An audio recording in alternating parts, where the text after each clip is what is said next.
तो खुदा है, हम आज मुकेरिया ब्रांच की ओपनिंग है।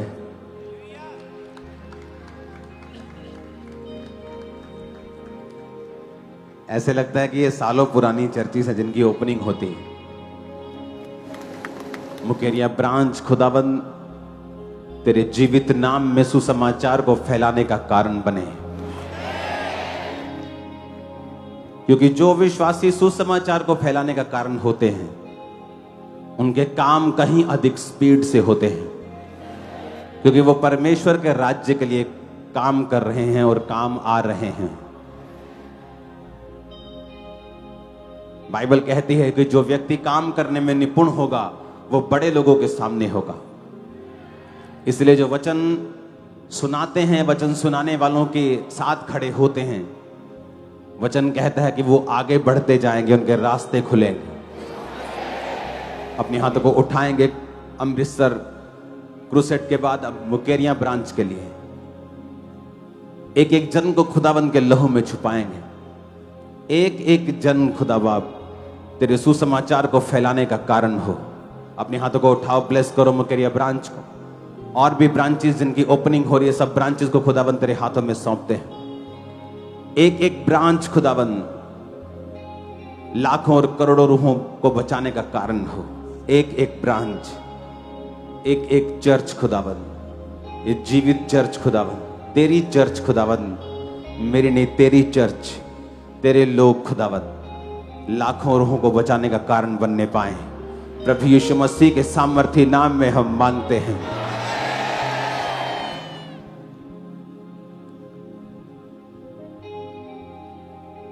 अपने हाथों को उठाओ फिर से और खुदाबंद से कहो, परमेश्वर मुझे सुसमाचार को फैलाने वाला बना, मैं एक सच्चाई का प्रचार कर सकूं, क्योंकि वचन में लिखा है कि मैं इसीलिए पैदा हुआ, मेरी आशीष इसी के पीछे है। प्रभु यीशु मसीह के सामर्थी नाम में हम मांगते हैं। Congratulation church. इससे पहले कि पीछे आवाज आ रही है सबको, पीछे आ रही, पीछे हाथों को हिलाओ अगर पीछे आ रही है सब।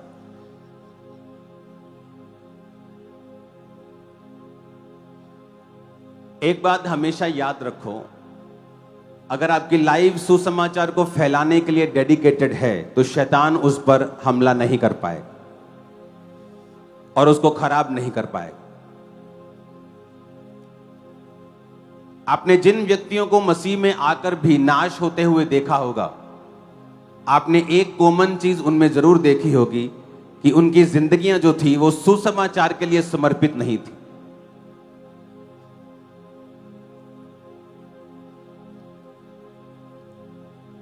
अपने पड़ोसी को बोलो, सुसमाचार के लिए समर्पित हो। फिर से बोलो अपने पड़ोसी को, खुदा का काम कर, वो तुझे शैतान से बचा के रखेगा और उसे तेरे पैरों के नीचे कर देगा। आमीन। तारीफ करो आज की मीटिंग के लिए पहले जोर से। हमारा उल्टा चल रहा है, अभी गर्मियां हैं तो कोई छुट्टी नहीं। पिछले 2 महीनों से लोग गर्मियों में घूमने जाते हैं जिनके पास पैसा है, और मैं आपके बीच में हूं गर्मियों में, पूरी जून, पूरी मई। हालेलुया। और मैं चाहता था कि ये समय चर्च के साथ बिताया जाए। जब अच्छा मौसम होगा मैं चला जाऊंगा कहीं क्रूसेड करने के लिए, लेकिन आपको इसी मौसम में छोड़ के मैं जाने वाला नहीं हूं, ताकि आप घरों में ना बैठे। आमीन। अपने पड़ोसी को बोलो, सुसमाचार का काम कर तो तू सुरक्षित रहेगा और आशीषित रहेगा। आमीन। आप कोई भी क्यों ना हो, आप डॉक्टर हो, आप एक आम काम करने वाले चाहे लेबर हो, आप बिजनेसमैन हो, आपकी लाइफ का एक हिस्सा सुसमाचार के लिए जरूर जाना चाहिए। जब मैं प्रार्थना कर रहा था अमृतसर क्रूसेड के लिए, तो परमेश्वर आने वाले समय में जो वहां पे करने जा रहा है वो परमेश्वर मुझसे बात कर रहा था। अमृतसर क्रूसेड, अमृतसर शहर के लिए, अमृतसर एरिया के लिए। और आप लोग मसीही लोग वहां एक बहुत बड़ी बरकत का कारण बनने वाले हो, और आने वाले समय के एक बड़े परमेश्वर की बेदारी का और बड़ी ब्लेसिंग का जो परमेश्वर ने वहां के लिए रखी है, आप लोग उसका एक मेजर हिस्सा बनने वाले हो यीशु के नाम। आमीन। अपने हाथों को उठाओ। आज एक और ब्लेसिंग है आप लोगों के लिए। एक बुक जो मैंने लिखी थी, सनातन परमेश्वर, इसको खोल दो।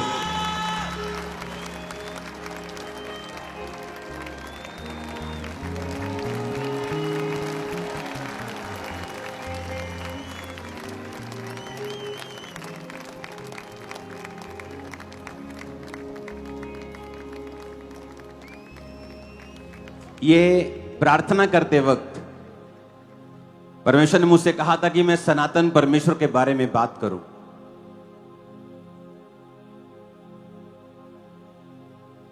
सनातन जिसका कोई अंत नहीं, शुरुआत नहीं, जो सदा तक रहने वाला परमेश्वर है, वो कौन है?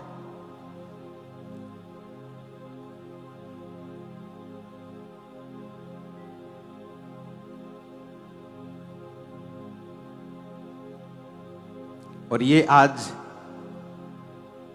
तैयार है आपके पास जाने के लिए। लेकिन इसका मेन मकसद क्या है? इसमें जो यीशु मसीह ने लिखा हुआ बाइबल में, वो जहां पर मिरेकल हुए थे, वो जगह, आज वो जगह इज़राइल में कहां पर है, उन बातों के बारे में, सनातन परमेश्वर के बारे में, कि उसका कोई धर्म है या वो कौन है। परमेश्वर ने मुझसे कहा कि मैं ये बुक लिखूं। ये क्रिश्चियन लोगों के लिए तो है ही है, लेकिन ये अन्य जातियों के लिए जब ये बुक वो पढ़ेंगे, उन्हें एक बात समझ आएगी कि प्रभु यीशु मसीह ईसाइयों का परमेश्वर नहीं, क्रिश्चियंस का परमेश्वर नहीं, वो सबका परमेश्वर है। तो जब ये वो बुक पढ़ेंगे उन्हें ये मालूम हो जाएगा।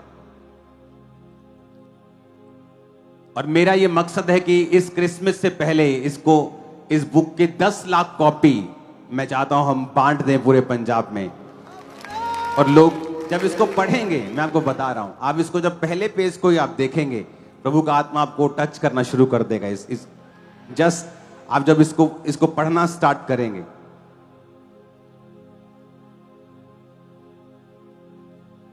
तो ये पुस्तक में मालूम होगा लोगों को। क्योंकि अगर शैतान अपनी झूठी बातों को फैला सकता है, क्योंकि शैतान कहता है अगर एक झूठ को 100 बार बोला जाए तो वो सच लगने लगता है ना। और जो सच्चाई के प्रचारक हैं वो चुप रहे और शैतान अपना झूठ फैलाता रहे, तो एक दिन लोग झूठ को सच मानना शुरू कर देते हैं। हजारों टेस्टिमनीज को चर्च में खड़ा किया गया उनकी गवाहियों के साथ, उनके एड्रेस के साथ, कि अगर ये झूठी हैं तो जाओ साबित करके दिखाओ। आप एक बंदे को खड़ा कर सकते हो पैसा देके, 2 को खड़ा कर सकते हो, 4 को कर सकते हो, क्या आप 1 लाख बंदे को खड़ा कर सकते हो? क्या 1 लाख बंदे में से एक भी ऐसा नहीं जिसे आप पकड़ नहीं सके? तो ये जो सच्चाई हमारे पास है, हमारा ये कर्तव्य कह लो, इसको काम कह लो, कि आपको और मुझको ये सच्चाई को प्रीच करते रहना। क्यों? उसका रीजन है, क्योंकि जब मुझे प्रभु यीशु मसीह के बारे में मालूम हुआ तो पहला मेरा इंप्रेशन ये था कि ये मेरे घर में, ये क्रिश्चियन लोग, ये क्रिश्चियन सिस्टर्स कभी भी आनी नहीं चाहिए मेरे घर में। अगर ये मेरे घर में आए तो मैं इनके साथ अब लड़ाई करूंगा। क्यों? क्योंकि मैंने सुना था। किससे सुना था? मीडिया से सुना था। तब इंटरनेट मीडिया नहीं होता था, सोशल मीडिया नहीं होता था। जो टीवी पे चलता था वही सच दिखता था। आज हालत ये हो गई है, जो टीवी पे दिखता है लोग उसे देखने के लिए कि सच्चाई है कि नहीं, सोशल मीडिया पे जाते हैं। तो तब टीवी जो बोलता था उसे सच माना जाता था। और वहां पे ये चलता था कि ईसाई लोग जो हैं वो कन्वर्जन का धंधा चल रहा है जी, कन्वर्जन चल रही है जी, ये लोग धर्म बदल रहे हैं, अंग्रेजों का धर्म थोपने की कोशिश कर रहे हैं ताकि इंडिया को बांटा जा सके। और वही चीजों पे मैं बिलीव करने लगा। अपने घर पे आने वाले क्रिश्चियन सिस्टर्स को रिजेक्ट किया, अपने घर की फैमिली मेंबर की डेथ देखी, प्रार्थना नहीं कराई, अड़े रहे नहीं हम प्रेयर नहीं कराएंगे। उसके बाद जब मैं मेंटली अपसेट हुआ और जब मैं डॉक्टर्स और जब मैं सभी जगहों पे जाके थक गया और जिस दिन सुसाइड करनी थी, वही क्रिश्चियन सिस्टर को परमेश्वर की आत्मा ने कहा, एक अपने टीम मेंबर को, कि उस घर में जाओ और उस घर में जाके प्रचार करो। कहती नहीं हम उस घर में नहीं जाएंगी, वहां पे एक उनका लड़का है वो बहुत विरोध करता है, हम उस घर में नहीं जाएंगे। वो उनका लड़का विरोध करता है, वो मानने नहीं देता अपनी फैमिली को। तो मेरे पापा का नाम जीवन है, तो वो बोलते थे जीवन के घर जाओ, परमेश्वर का आत्मा कह रहा है कि उसके घर में कोई सेवा करने वाला है, उसके घर में जाओ। तो वो बोलते थे हमने नहीं जाना उस घर में, उस घर विरोध होता है बहुत। वो लड़का उनका मानता नहीं, लेकिन उन्होंने कहा जाओ उस घर में जाओ। जब वो आए तो उस दिन मैंने ओवरडोज नशा किया हुआ ये सोच के कि मुझे सुसाइड करना है, और वो मेरे रूम में बैठे हुए थे। तब मेरे जीवन से धर्म का सब जो घमंड था चीजों का, वो सब गिर चुका था, टूट चुका था, डायरेक्शन चेंज हो चुकी थी। मुझे मरना था, मुझे मालूम था सुसाइड करना है। उस दिन उन्होंने मुझे बताया कि जिस दिन तू बाइबल में ईसाई धर्म नाम का शब्द सुन लेगा, उस दिन तू बाइबल पढ़नी बंद कर देना। मैं उस समय कंप्यूटर इंजीनियरिंग कर चुका था, मेरे घर पे इंटरनेट था, अमीर थे हम बहुत। सारा सर्च किया, देखा, जांचा और परखा, और देखा कि प्रभु यीशु मसीह वाकई ही वो जीवन बदलने के लिए आए, धर्म बदलने के लिए नहीं आए। जब बाइबल पढ़ी तो समझ आया और प्रभु को जीवन दिया। एकदम से चंगा नहीं हुआ, प्रार्थना करनी शुरू की, वचन पढ़ना शुरू किया। जिस दिन मुझ पे पहली ले हैंड प्रार्थना हुई थी, उस दिन मेरे को ये समझ आ गई थी ये चीज कि अगर मेरा कोई हल कर सकता है तो सिर्फ प्रभु यीशु मसीह ही है। जिस दिन पहली प्रेयर हुई थी, मेरे सिर पे हाथ रखे, ऐसा करंट मेरे को लगा था। हील में पूरी तरह से नहीं हुआ था उस प्रेयर से भी, लेकिन एक बात मेरे को समझ आ गई थी कि जो मैंने अभी महसूस किया है ये मैंने कभी कहीं नहीं किया। और अगर मुझे ये मालूम हो गया था, अगर मुझे कोई ठीक कर सकता है तो प्रभु यीशु मसीह कर सकते हैं। प्रभु यीशु को फॉलो करना स्टार्ट किया। लेकिन मैं ये बात सोचता हूं कि जिस तरह मैं अंधेरे में था, विरोध में था, आज कितने लोग ऐसे होंगे जो अंधेरे में और विरोध में हैं। आप सुसमाचार सुनाने चले जाइए, आपका विरोध करते हैं लोग, करते हैं कि नहीं करते? जब वो ये पुस्तक को पढ़ेंगे और सुसमाचार को सुनेंगे, उन्हें समझ आ जाएगा कि प्रभु यीशु मसीह कौन है, प्रभु यीशु मसीह क्या कर सकते हैं। किसी धर्म या जात से वो संबंधित नहीं है। इजराइल में पैदा हुए प्रभु यीशु मसीह, इजराइल एशिया में है, इजराइल गोरों की कंट्री नहीं है, इजराइल दुनिया का सेंटर है। परमेश्वर ने दुनिया के सेंटर को चुना पैदा होने के लिए, ताकि वहां से वो अपने सुसमाचार को फैला सके। तो परमेश्वर यीशु मसीह गोरों का गुरु नहीं है। एक दिन मेरा गोरा दोस्त इंग्लैंड का मुझसे बात कर रहा था, मैंने कहा तेरी फैमिली तो क्रिश्चियन होगी? कहता नहीं मेरी फैमिली तो कोई क्रिश्चियन नहीं, सिर्फ मैं क्रिश्चियन हूं। तेरी मम्मी? कहता मेरी मम्मी तो जानती भी नहीं जीसस के बारे में। तो हमें लगता है कि गोरे शायद क्रिश्चियन हैं, लेकिन गोरों में भी लोग प्रभु को कहीं नहीं जानते हैं। वहां पे पौलुस के द्वारा सुसमाचार फैलाया गया, बताया गया। बाइबल कहती कोई अगर विश्वास कैसे करेगा अगर सुनेगा नहीं। बाइबल कहती है अगर कोई सुनेगा कैसे, जब तक प्रचारक को भेजा नहीं जाएगा। प्रचारक को भेजने का काम, सुसमाचार को फैलाने का काम ये कलीसिया का होता है। हालेलुया। आप जब ये बुक ले जाएं, खुद पढ़ें, लेकिन पढ़ने के ज्यादा इसे बांटें लोगों में। और मैं आपको बता रहा हूं, हम लाखों रूहों की फसल को काटेंगे इसी साल। आमीन। मेरे को ऊंचे वाला चाहिए चर्च। अपने पड़ोसी को बोलो सुसमाचार का काम कर तो तू आशीष पाएगा। आमीन। ऊंची आवाज में आमीन बोलो जरा। क्योंकि इससे पहले कि मैं आपके लिए प्रार्थना करूं पवित्र आत्मा की भरपूरी के लिए, आपको यह मालूम होना चाहिए कि एक चर्च में आपकी ड्यूटी जो है वो क्या है। हालेलुया। अगर आप ड्यूटी से बंधे हुए नहीं हैं, अगर आप चर्च से कनेक्टेड नहीं है, उस विजन से कनेक्टेड नहीं है, तो उस चर्च की पूरी बरकत और पूरा मसा आपकी लाइफ में कभी काम नहीं करता। आपकी लाइफ में वही मसा काम करता है जिसकी आप पीठ पीछे इज्जत करते हैं।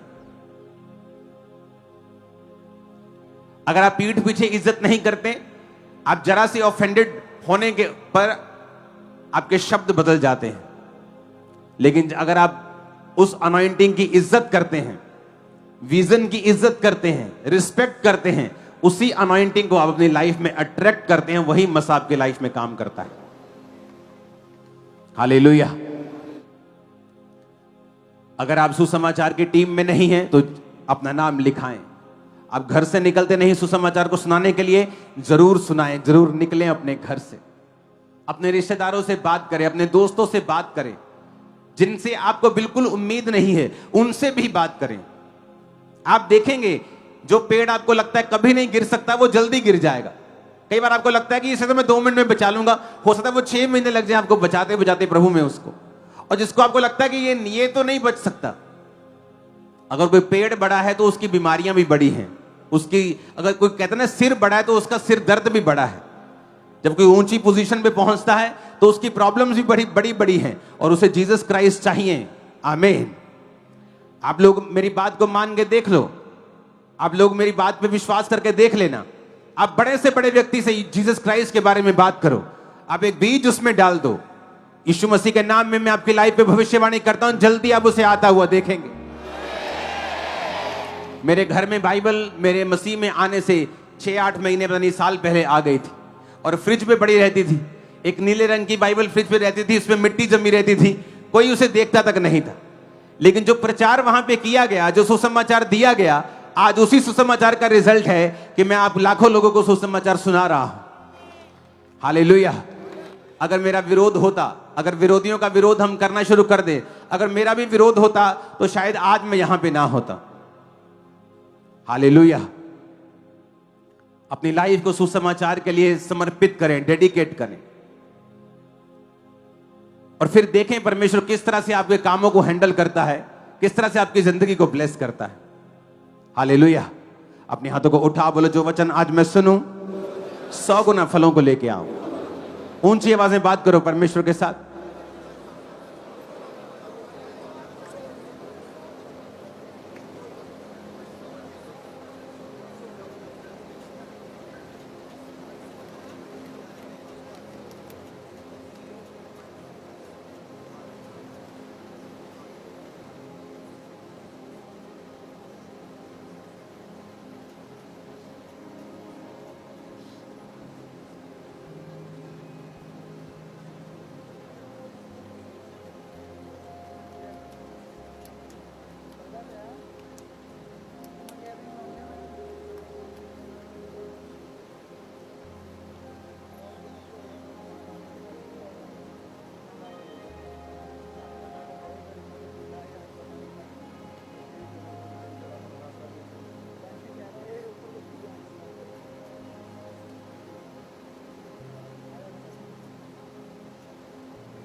प्रभु यीशु मसीह के सामर्थ्य नाम में हम मांगते हैं।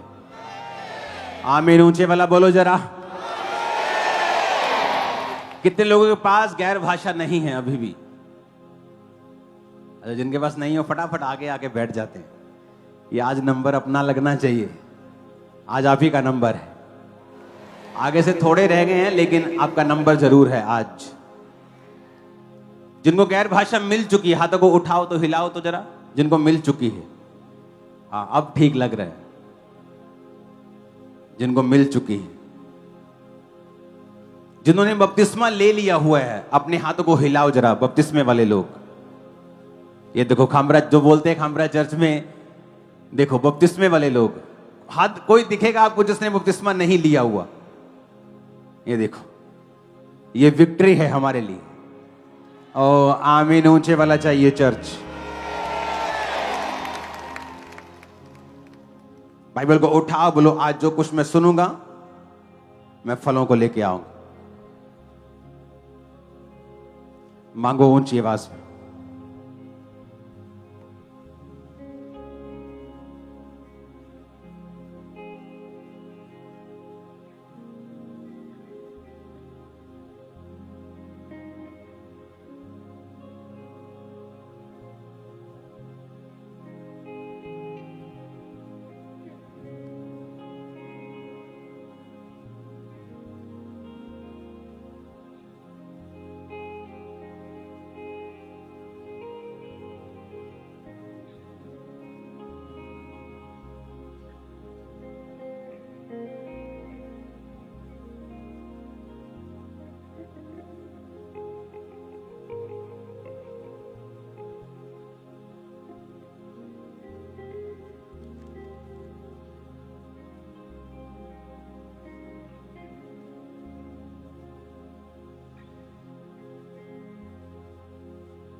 प्रभु यीशु मसीह के सामर्थी नाम में हम मांगते हैं। तारीफ करो ऊंची आवाज में खुदाबंद के नाम की।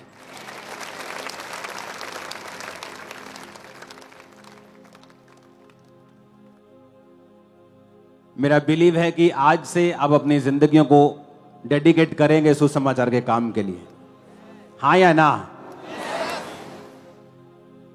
मेरा ये विश्वास है कि हमेशा की मेरी लाइफ में और सेवकाई के ऊपर बरकत का एक मेन कारण ये रहा है कि मैं सुसमाचार की सेवकाई के साथ जुड़ा रहा हूं हमेशा।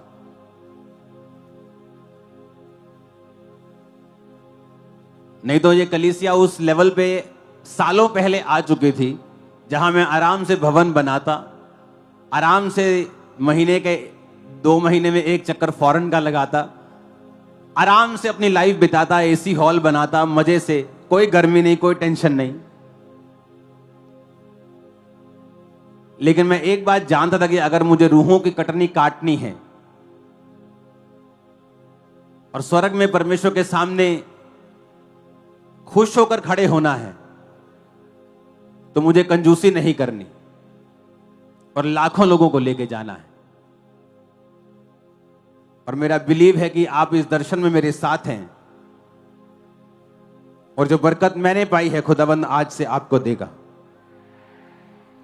प्रेरितों के काम 9 उसकी 31 आयत में लिखा है, इस प्रकार सारे यहूदिया, गलील और सामरिया में कलीसिया को चैन मिला और उसकी उन्नति होती चली गई और वह प्रभु के भय और पवित्र आत्मा की शांति में चलती और बढ़ती गई।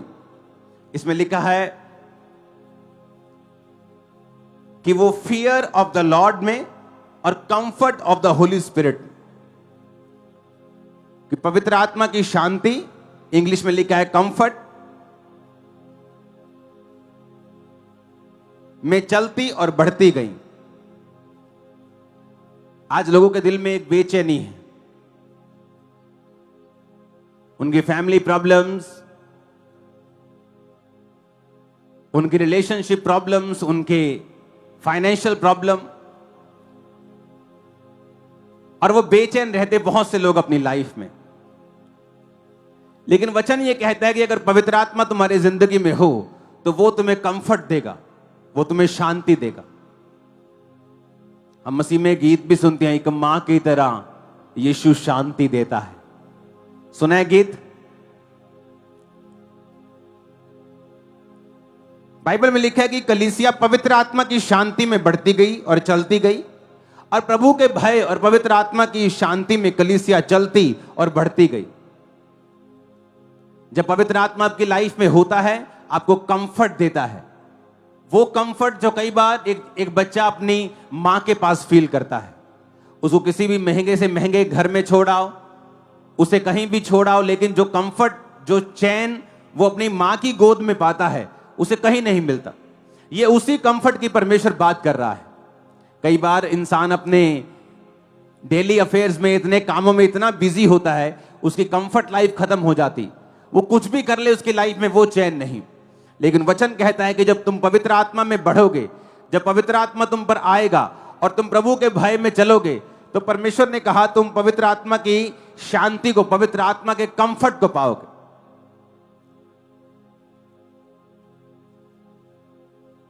दो 2004 में जब मैं परमेश्वर में आया तो बहुत सारे डर, बहुत सारे दुख, बहुत सारे दुष्ट आत्माएं, बहुत सारी बीमारियां लाइफ में थी।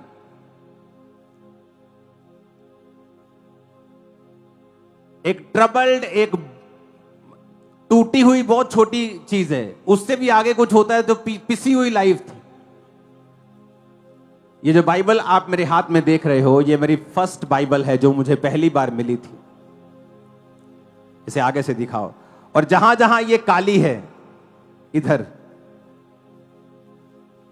ये वो हिस्से हैं जो मैंने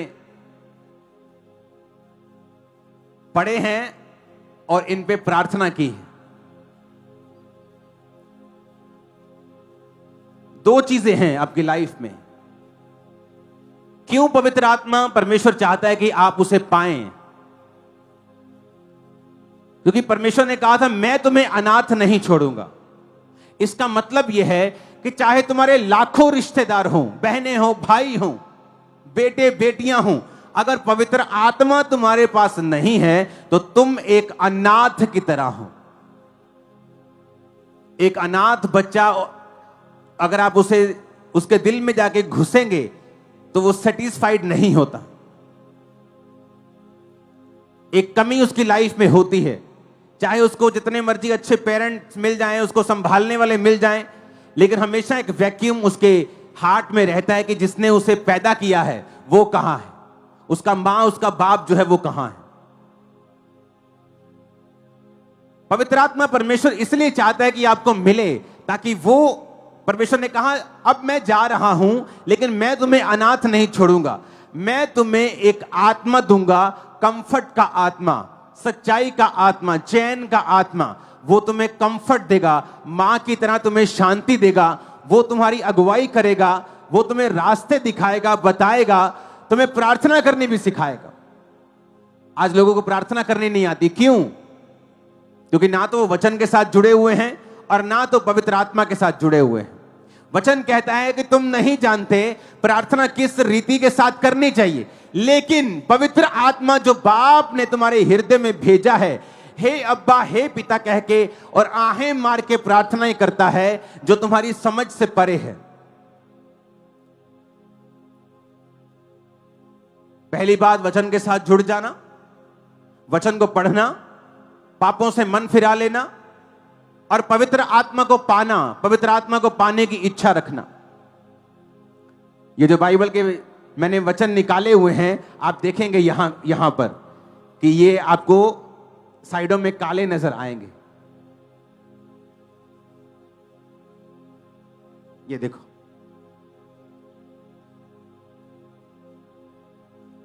आपको आ रहे हैं कि नहीं नजर? और कैमरा में अभी इतना ये गोरी लग रही बाइबल। देखो, ये देखो इधर से, ये देखो, ये कैसे हुआ मालूम? जब मेरे को अटैक होते थे मेंटली अपसेट के, तो मैं अनॉइंटिंग ऑयल सिर पे लगा के रखता था। और जब मैं वचन पढ़ने के लिए जाता था, क्योंकि वचन पढ़ने से वो अटैक खत्म होते थे, चाहे मैं दवाई खा लूं, चाहे मैं काउंसलिंग ले लूं, साइकेट्रिस्ट के पास चला जाऊं, कोई हल नहीं था। ओवरडोज नशा कर लूं तो हल होता था 5-10 घंटे के लिए, कि ज्यादा नशा कर लिया तो ठीक है, उसके बाद फिर वही कंडीशन। तो जब ये बाइबल मुझे मिली थी और जब मैं ये वचनों को पढ़ा करता था कि हे मेरे पुत्र, मेरी शिक्षा को ना भूलना, अपने हृदय में मेरी आज्ञाओं को रखे रहना, ऐसा करने से तेरी आयु बढ़ेगी और तू अधिक कुशल से रहेगा, ये मेरे दिल को टच करते थे। और पवित्र आत्मा मुझे छूता था जब मैं परमेश्वर का लिखा हुआ वचन पढ़ता था। तो मैं वचन पढ़ के सोचता था कि परमेश्वर, तूने तो लिखा है कि तेरी आयु बढ़ेगी। तो मेरे आंसू निकलते थे और मैं ऐसे ही सिर अपना रख के, माथा बाइबल पे रख के प्रार्थना करना शुरू करता कि तेरे पिता, तेरे वचन में लिखा है कि तेरी आयु बढ़ेगी। अगर मैं अब तेरे वचनों को अपने दिल में रखूंगा, मेरी आयु को बढ़ा, मुझे ब्लेस कर, मुझे ज्यादा कुशल से रख, शैतान मेरी जिंदगी से चला जाए, बीमारियां चली जाएं। तो मैं ऐसे प्रार्थना करना शुरू करता था पवित्र आत्मा में। और जहां जहां मैंने ज्यादा प्रेयर की है, वहां वहां ज्यादा पेज काले हैं। ये निशानी है, क्योंकि वो तेल इन पे लग जाता था। और भी पेजेस हैं बाइबल में, देखो साफ है, देखो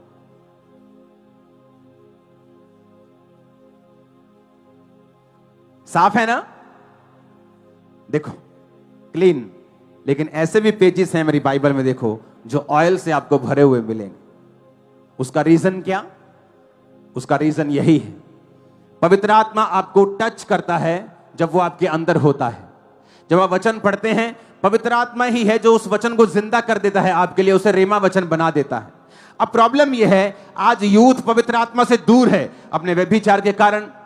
मोबाइल पे आपको हर चीज अवेलेबल है, हर गंदगी अवेलेबल है। जो पहले कभी अवेलेबल नहीं था पाप, आज वो आप आराम से कर सकते हैं। इसलिए पवित्र आत्मा आपके नजदीक नहीं है। अगर पवित्र आत्मा आपके नजदीक हो और आप वचन पढ़ें, तो ये वचन आपके लिए रेमा बन जाता है और पवित्र आत्मा आपके अंदर से प्रार्थना करना शुरू करता है, आहें मारता है, और जब ऐसी प्रार्थनाएं परमेश्वर के सामने जाती हैं, वो कबूल होती हैं। कितने मेरी बात को समझ रहे हैं? जब पवित्र आत्मा आपके अंदर होता है, आप एक जगह बाइबल में आप एक जगह पढ़ेंगे कि धर्मी का वंश बचाया जाएगा। अगर आपके बेबी नहीं है और आप पवित्र आत्मा से भरपूर हैं और आप बाइबल पढ़ रहे हैं, हो सकता है कि एक दिन वो पढ़ा हुआ वचन आपको अंदर जीवित हो जाए और आप कहें, परमेश्वर तेरे वचन में लिखा है कि धर्मी का वंश बचाया जाएगा। मैं अपने वंश को मांगती हूं, तेरे जीवित नाम में जितनी अंधकार की शक्तियां मेरे पीछे हैं, सारी खत्म हो जाएं, मेरा गर्भ जने। आप पवित्र आत्मा में प्रार्थना करना सीख जाएंगे। लेकिन आज विश्वासी कैसे प्रार्थना कर रहा है? भिखारियों की तरह। हे प्रभु तू क्यों नहीं करता? हाय प्रभु तू क्यों नहीं करता? तू मेरा काम क्यों नहीं करता? तू मेरे बारे क्यों नहीं सोचता? मेरे जीवन ऐसा क्यों हुआ? मेरी लाइफ ऐसा क्यों है? मेरी जिंदगी में ऐसे क्यों हुआ? आपकी प्रार्थनाएं इस तरह की हैं, और ये सारी प्रार्थनाएं इमोशनल हैं, पवित्र आत्मा की ओर से नहीं है। जब पवित्र आत्मा की ओर से वो प्रार्थना होगी, वो विश्वास से और परमेश्वर के ही लिखित वचनों से भरी हुई होगी। इसीलिए मैं कहता हूं, अगर आपको पवित्र आत्मा के बारे में मालूम होगा, अगर आप उसे पाने की इच्छा रखेंगे, गैर भाषाएं बोलेंगे, तो जब आप बाइबल पढ़ेंगे, वचन आपकी लाइफ में वो जिंदा कर देगा, वो रेमा वचन बन जाएंगे। आपके अंदर से पवित्र आत्मा आहें भर के प्रार्थना करेगा, और जहां कहीं परमेश्वर का फिर आत्मा है, वहां क्या है? आजादी है, और आप आजाद होने वाले हो। आमीन खड़कने वाला चाहिए मेरे। इसीलिए परमेश्वर ने कहा था, मैं तुम्हें कंफर्टर दूंगा, अनदर कंफर्टर। इसका मतलब वो भी एक कंफर्ट देने वाला था। यीशु मसीह भी एक मां की तरह था, एक बाप की तरह था।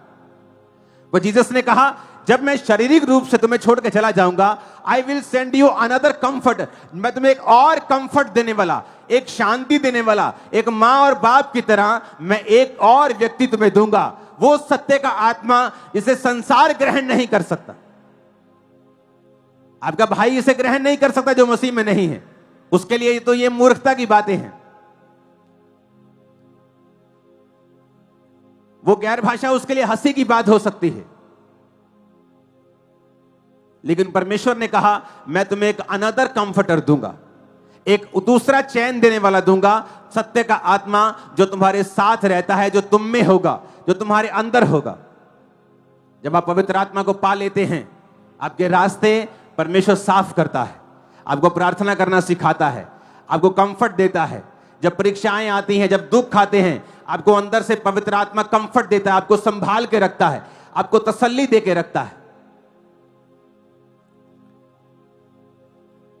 इसलिए जरूरी है कि विश्वासी पवित्र आत्मा से परिपूर्ण हो, पवित्र आत्मा से भरा हुआ हो। आपके अंदर प्यास होनी चाहिए। पवित्र आत्मा को पाने के लिए सबसे बड़ी चीज यह है, आपके अंदर प्यास होनी चाहिए कि हां, मुझे पवित्र आत्मा चाहिए, मुझे गैर भाषा चाहिए। परमेश्वर ने कहा, अगर तू प्यासा है तो मेरे पास आ, मैं तेरी प्यास को बुझाऊंगा और तुझे एक जीवन जल का सोता बना दूंगा। क्या आपके अंदर प्यास है पवित्र आत्मा को पाने की? क्या आपके अंदर प्यास है, मैं पवित्र आत्मा की गैर भाषा को पाना चाहता हूं? उसने कहा, तुम अनाथ हो अगर तुम्हारे पास पवित्र आत्मा नहीं है तो।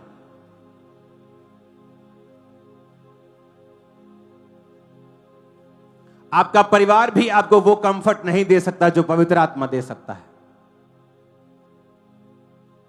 तो जीसस इतने स्ट्रॉन्ग वर्ड्स का कभी यूज नहीं करते कि मैं तुम्हें अनाथ नहीं छोड़ूंगा।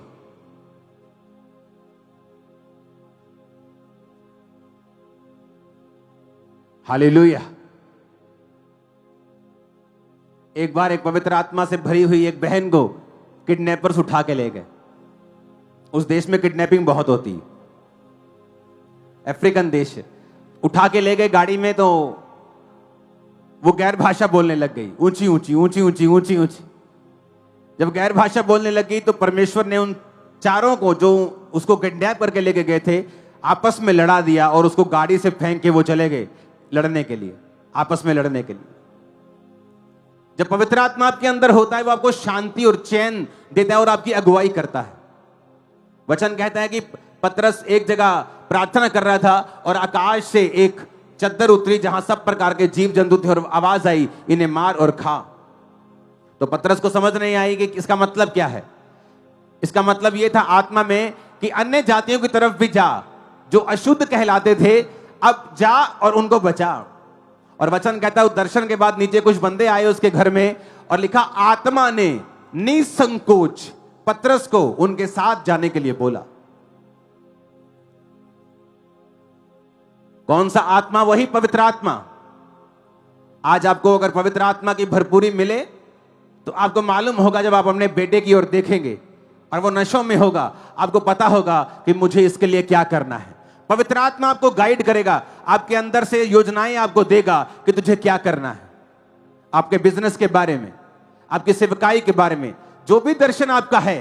आप एक डॉक्टर के रूप में बुलाए गए हैं, आप एक इंजीनियर के रूप में बुलाए गए हैं, आप हाउस वाइफ हैं, होम मेकर हैं, कुछ भी हैं, लेकिन परमेश्वर का आत्मा आपकी अगुवाई करेगा आपकी बेस्ट लाइफ जीने के लिए।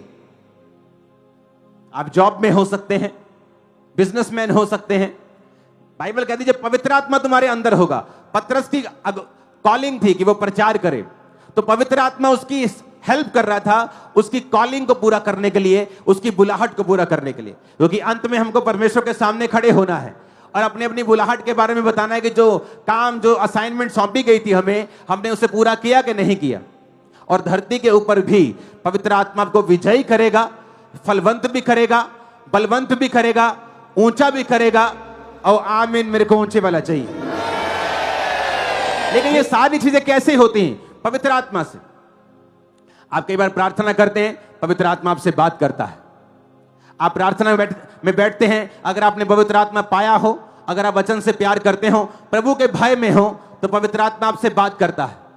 अगर आप प्रभु के भय में नहीं है, पवित्र आत्मा आपसे बात नहीं करता। अगर आप लिखे हुए वचन को पढ़ते या इसका आदर नहीं करते, पूरा नहीं करते, पवित्र आत्मा कभी आपके अंदर नहीं रहता। अगर आप लिखे हुए वचन का आदर करेंगे, भय मानेंगे, इसका प्रभु का भय और पवित्र आत्मा की कंफर्ट में कलीसिया बढ़ती गई और उन्नति करती गई। मैंने बहुत से लोगों को देखा है, बिजनेसमैन थे, बिजनेस नहीं चल रहा था, प्रार्थना में बैठे, पवित्र आत्मा ने उनसे बात की। वो कोई भी बात हो सकती है। जैसे पवित्र आत्मा ने मेरी हीलिंग के लिए मेरे साथ एक बार बात की, सेवकाई के लिए वो हजारों बार उसने मेरे साथ बात की। रातों रात सेवकाई का नक्शा में बदल देता था जब पवित्र आत्मा मुझसे बात करता था, और एकदम से सेवकाई एक नेक्स्ट लेवल में होती थी कुछ ही महीनों के अंदर। कैसे? पवित्र आत्मा के जरिए। इसलिए बाइबल कहती है, दाऊद प्रभु से कहता है, हे प्रभु, अपना आत्मा मुझसे कभी भी अलग ना कर। जबकि वचन ये कहता है कि दाऊद बीमार था उस समय। क्यों? क्योंकि उसने पाप किया था। लेकिन दाऊद ने हीलिंग नहीं मांगी। शाऊल और दाऊद में क्या फर्क था? यही फर्क था, दोनों ने पाप किया। दाऊद ने व्यभिचार किया और उसके पति को मार दिया। पाप दाऊद का अगर आप देखें तो शाऊल से भी बड़ा था। लेकिन शाऊल के अंदर गलती यह थी कि वो पवित्र आत्मा से प्यार करने वाला नहीं था, उसे अपनी परवाह ज्यादा थी। जब शमूएल ने कहा कि तेरा राज्य तुझसे लेकर पड़ोसी को दे दिया गया है, उसने कहा ठीक है, लेकिन नीचे जब जाएगा मेरे साथ चलना, ताकि लोगों के सामने मेरी इंसल्ट ना हो। लेकिन दाऊद जो था, बाइबल कहती है, नंगे पांव जब पहाड़ के ऊपर चढ़ रहा था, जब उसने पाप किया और लोग उसकी इंसल्ट कर रहे थे, उसने कहा इनको कुछ मत कहो, क्योंकि मुझे यहोवा नहीं इनके हाथों में कर दिया है। और वो प्रार्थना क्या की? भजन संहिता 51 में, प्रभु अपने पवित्र आत्मा को मुझसे अलग ना कर, ताकि जो हड्डियों में मेरी बेचैनी है वो दूर हो जाए। क्या कलीसिया आज ऐसी है कि आपकी लाइफ में मुश्किलें पाप की वजह से हैं, पवित्र आत्मा को खोने की वजह से हैं, लेकिन आप जब चर्च में खड़े होते हैं, क्या आप उस हीलिंग को चाहते हैं, या आप ये चाहते हैं कि प्रभु वो पवित्र आत्मा मुझे वापस कर, मैं फिर से पवित्र आत्मा से भरूं, फिर से तेरे साथ अपने रिलेशनशिप को रिस्टोर करूं, फिर से तेरे साथ एक हो जाऊं, एक तेरे साथ बन जाऊं। नहीं, हमें वही हीलिंग चाहिए। दाऊद कहता, प्रभु मुझे हीलिंग ना दे, पहले मुझे पवित्र आत्मा पहले दे। अपनी आत्मा को मुझसे अलग ना कर, अपना उदार आत्मा देकर मुझे संभाल, उद्धार का हर्ष मुझे फिर से दे। ऊंची आवाज में हालेलुया बोलो। आज पवित्र आत्मा को पाने की प्यास, उसको खोने का डर जब कलीसिया में नहीं है तो शैतान आपकी लाइफ में फुल प्ले कर रहा है, पूरा काम कर रहा है। ना तो उसकी प्यास है, ना तो उसको खोने का डर है।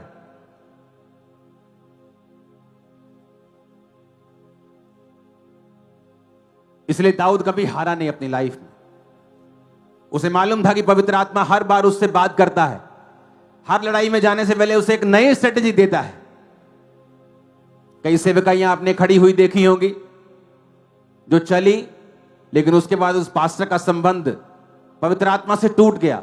अब वो उसी पुरानी रेवलेशन पे चल रही हैं, और इसीलिए वहां के लोग जो हैं वो निराश हो चुके हैं, निरुत्साहित हो चुके हैं। कलीसिया सिर्फ इसलिए आ रहे क्योंकि वो क्रिश्चियन हैं। सुसमाचार को फैलाने का काम या एक प्रभु के लिए जो फायर होनी चाहिए वो उनके हृदय में नहीं है, क्योंकि पास्टर को हर रोज पवित्र आत्मा में रिन्यू होना पड़ता है, रोज उसकी गाइडेंस लेनी पड़ती है, क्योंकि रोज उसके लिए लड़ाई है। हालेलुया। पवित्र आत्मा को रखना अपनी लाइफ में कितना इंपॉर्टेंट है यह आपको मालूम होना चाहिए, क्योंकि वही वो आत्मा है जो आपकी हेल्प करेगा। आपको घर कैसे चलाना है, आपको बिजनेस कैसे चलाना है, परमेश्वर की बुद्धि से। चला तो आप शैतानी बुद्धि से भी सकते हो, लेकिन वो आपको डिस्ट्रॉय करेगी, नाश करेगी, दुखी करेगी, एंड में आपको कुछ नहीं देगी। लेकिन परमेश्वर की आत्मा से चलाएंगे तो बाइबल कहती है हमें बरकत मिलेगी, फल मिलेंगे। अब अपने आप से क्वेश्चन करो अपने दिमाग दिल में कि क्या मैं अपने घर को पवित्र आत्मा के साथ चला रहा हूं। सवाल करो अपने आप से, क्या मैं अपने बिजनेस को पवित्र आत्मा की गाइडेंस से चला रहा हूं। अब अपने आप से सवाल करो, क्या मैं अपने काम को पवित्र आत्मा के साथ कर रहा हूं या नहीं कर रहा हूं। इसीलिए फल पाने में हमें टाइम लगता है, जबकि परमेश्वर आपको फलदार करना चाहता है। आज मैं प्रार्थना करूंगा, ऑयल से मसा आप ऑलरेडी हो चुके हो। जब प्रेयर होगी पवित्र आत्मा आप पे उतरेगा, गैर भाषाएं आप पे उतरेंगी, उसे रिसीव करो। घरों में जाओ, वचन का भय मानते हुए अपने कामों में, अपने बिजनेस में, अपने काम में, घर में पवित्र आत्मा की अगुवाई और वचन को आगे रखो। मैं आपको गारंटी देता हूं, मैं नहीं कह रहा 99.99% लोगों का काम हो जाएगा, मैं कह रहा हूं 100% मैं आपको गारंटी देता हूं। आप कभी सेम नहीं होगे, इतना ऊंचे होगे कि लोग कहेंगे आप झूठ बोल रहे हो, ये सच्चाई नहीं हो सकती। आमीन ऊंचे वाला चाहिए चर्च। आज से आपका बेस्ट फ्रेंड कौन है? पवित्र आत्मा। कौन है? उससे बात करनी है रोज। गुड मॉर्निंग, गुड इवनिंग, रोज उससे बात करनी है। आपको इस कॉन्शियस में रहना है कि पवित्र आत्मा हर वक्त आपके साथ बैठा है, आपके अंदर है, आपको सुन रहा है, आपको देख रहा है। लाइफ सेम नहीं होने वाली। मैं खुली आंखों से दर्शन देख रहा हूं, आपके ऊपर करंट की तरह पवित्र आत्मा आने वाला है। अपने हाथों को उठा लो।